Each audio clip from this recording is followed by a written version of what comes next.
Viral pemberitaan tentang Desta mengajukan permohonan cerai terhadap Natasha Rizky. Natasha Rizky sempat meminta Desta untuk mengetahui batasan dengan lawan jenis sebelum ditalak cerai. Berikut informasi selengkapnya untuk Anda. Dalam sebuah video bersama Kiai Haji Quraisy Shihab dan Najwa Shihab, Natasha Rizky meminta Desta Mahendra untuk tahu tempat dan batasan saat bersikap dengan lawan jenis. Bermula dari Desta yang dinasihati Quraisy Shihab untuk menahan diri saat bercanda dengan lawan jenis. Dalam kesempatan yang sama, saat momen Desta membahas karakternya yang genit, ia nampak meminta istrinya itu untuk diam ketika menyela pembicaraannya. Selain itu, puisi karya Natasha Rizky viral setelah gugatan talak cerai Desta Mahendra menjadi perbincangan.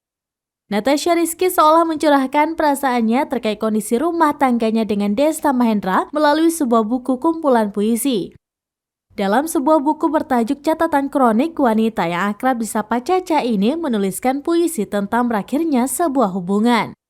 Sebelumnya, Desta dikabarkan mengajukan permohonan cerai terhadap Natasha Rizky ke Pengadilan Agama Jakarta Selatan. Mengutip Warta Kota, Desta mendaftarkan gugatan cerai terhadap Natasha Rizky pada Kamis 11 Mei 2023. Demikian informasi terkini, Syederalun. Saksikan terus beragam informasi terkini dan menarik lainnya. Jangan lupa like dan share seluruh akun seraminus.com.